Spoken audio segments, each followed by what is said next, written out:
Becoming a data scientist is not just science, but it's an art as well. And the reason I say that is because, yes, there are methodical approaches and various methodologies and frameworks, and all of the technical knowledge and skill set that a data scientist must possess. But there's also other focus areas, including stakeholder management, socializing the outcomes of the work, having the business sense to understand the problem at hand from a business angle and perspective, ideating for use cases when you're in workshops with business stakeholders across the organizational functions, some level of domain knowledge of the industry as well. And then there's plenty more. Remember the Venn diagram? Just a quick recap. We saw this towards the end of the last session as well. If you have background in any of the fields that are in this Venn diagram, you can pivot to data science, even if it means that you're coming from, let's say, a research background where you haven't really done much of engineering or computing or maths and stats. But just because you bring that experimental design and the hypothesis testing and the robust application of scientific method, this is something very valuable for the data science field. What is business acumen or business sense or business understanding? It's an awareness of the nuances of a business, the various decisions that need to be made, for the processes that the business has, and the outcomes of all of these activities. Of course, there are some fundamental goals for any business, including economic value, but it could also be business value. And we'll see the difference between those two momentarily. A data scientist needs to have strategic thinking as well. Because they need to optimize strategies with leadership, this is something very important for them to be comfortable, have the broad view, to be able to see the big picture. They should know at least one industry, examples being healthcare, education, financial services, logistics, etc. This really facilitates use case ideation. They can really put their weight into conversations with their knowledge of benchmarks. If they've implemented solutions in the industry before, even better. If you're becoming a data scientist, or if you want to become a data scientist and you are coming from an industry expertise with little knowledge of the data analytics and machine learning areas, you can really start to highlight your experience in the industry and focus on use cases and application areas within that industry to make your CV stand out.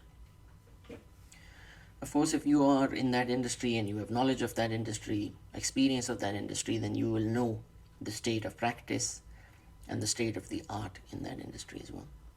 An example could be, let's say, healthcare. You have healthcare systems that are reactive and are providing healthcare services in a reactive manner, dealing with chronic conditions, let's say cardiovascular disease or diabetes. A proactive healthcare system would start to engage the population through awareness programs, different kinds of incentives, running those in the corporate and the academic arenas, running campaigns to get the population and people to change their lifestyle so that these chronic conditions can be prevented. So that's the state of practice, let's say. And state of the art could be that the healthcare system has got electronic medical record system for the patients that all hospitals and clinics across the country use. So you can go to any healthcare institute or hospital or clinic and they'll have access to all of your medical history automatically. Coming back to the fourth point on the slide here, then process knowledge. If you have some knowledge of the processes in that industry, or if you know how business processes work, and then of course you should have excellent communication skills to be able to work and collaborate with the technical teams, the IT, the data team, the product teams, as well as the business functions, the executive leadership, and so on and so forth. The next thing after business acumen that a data scientist must possess is technical knowledge, of course. And here we bring back our illustration of machine learning types from the first unit. If you recall, we had supervised, unsupervised, and reinforcement algorithms, a few examples of which we had illustrated. What we'll do here is reduce that to say what you must know as a data scientist if you want to become a data scientist. Leave aside the reinforcement learning part and even reduce quite a few algorithms from our list of algorithms in supervised and unsupervised that we need to learn. So let's say if you're coming in cold and you want to learn machine learning, this is the minimum set of algorithms you should start to work with. In supervised, you should know regression and classification. You can do linear, multilinear, logistic regression. You can do k nearest neighbors, very basic algorithm, decision trees and random forests, and then boosting algorithms.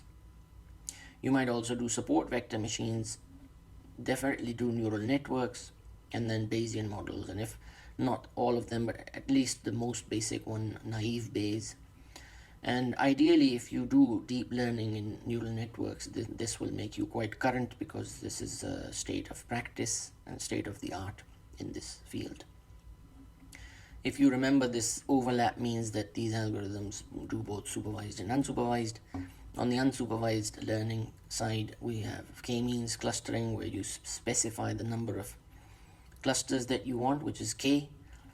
You have hierarchical clustering, recommendation systems, and then dimensionality reduction. When you have a highly dimensional data set and you want to be able to, let's say, visualize it, compress it, you can use this to do that in linear or non-linear fashion. More on the detail of these in the next unit when we start to do a deep dive in technical concepts. Other technical requirements: you should at least know one programming language, ideally Python. You could also maybe come from an R or MATLAB background. You should also know SQL. If you do know R and MATLAB or any other scripting language, it will be straightforward for you to learn Python. You can find very good courses on the internet to learn Python quite fairly quickly. SQL is quite important as well for you to be able to slice and dice data. As a data scientist, you should also know how to set up experimental design, the different types of experiments you can do, what are the different statistical tests to validate your hypotheses. You should be able to do with using your programming language and the various libraries, data pre-processing, and then big data platforms, Spark, etc., mathematical statistical analyses, the different types of machine learning algorithms, and the underpinning mathematics of it all, calculus and linear algebra. The state of practice has evolved quite a bit in the last couple of decades, let's say, especially since the advent of deep learning. Now we see a lot of programming environments, a lot of drag and drop options available for low code, no code development of data solutions. As a data scientist, it's always ideal and the best way to know what's under the hood or the bonnet. So if you are aware of the basic machine learning and basic statistics and maths, you'll always be able to build a statistical model by tweaking the hyperparameters of the algorithm and by lifting and shifting, because you're aware of what you're doing. Sometimes you see practitioners don't know the underlying concept so well, and they struggle to then tweak the algorithm. They use the default parameter values for the different methods and just call using libraries, and it becomes quite similar or akin to what a layman would do by dragging and dropping an algorithm or a method in. The third thing that a data scientist should be doing is visualizing. Data needs to be illustrated in different forms, even animated visualizations, not just charts and plots. This really supports, facilitates, promotes communication of complex data relationships and trends and patterns, and immediately makes this understandable for the audience. All of the meaningful insights that you might see as a data scientist in numbers might not be directly communicated to the business or other parts of the business. So illustrating it, visualizing it, helps a shared common understanding across the business and the organization. There are many libraries and frameworks out there. I've listed a few open source frameworks like Matplotlib and Folium, Plotly, Seaborn, etc. Then the penultimate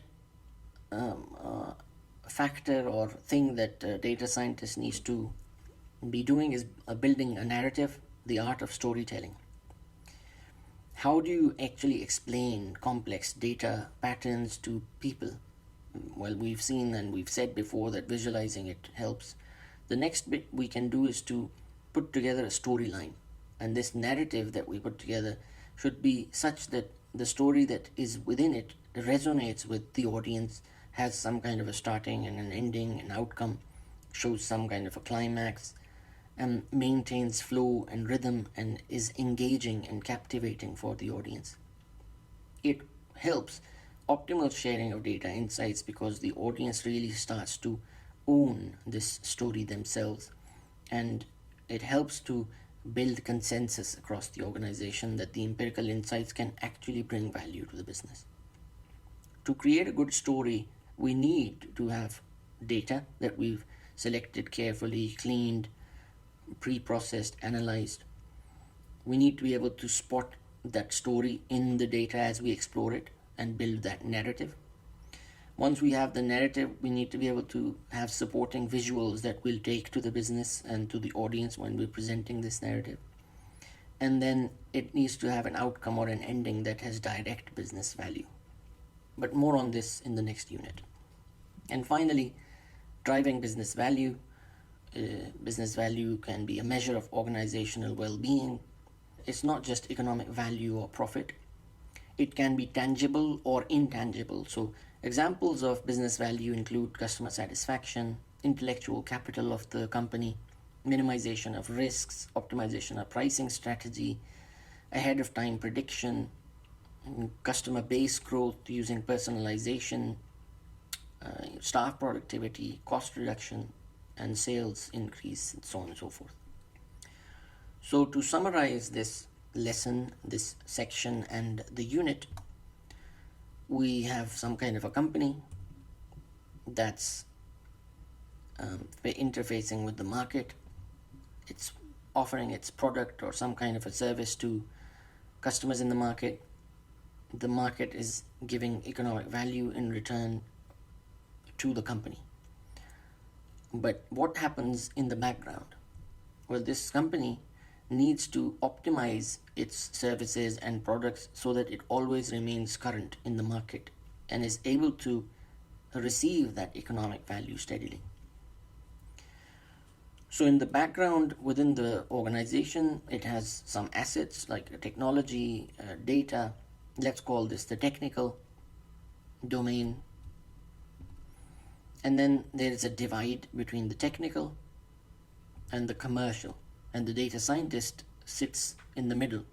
And the job of the data scientist is to straddle this gap or divide or dichotomy between the technical and commercial domains and connect these together by understanding the business problems with the commercial teams, liaising with the business function to find those problems, look at the data, understand how to solve that problem using data, and connect those two together using visualizations, narrative building, modeling, machine learning, AI, and the entire data team and product team and everyone else that's relevant to the project and the solution. So it's quite an interesting and quite a complex task and job. By doing this, the data scientist is able to generate business value for this company. And this brings us to the end of Unit 2. I hope that you've learned from and enjoyed this unit, and I look forward to speaking with you in the next one. Thank you.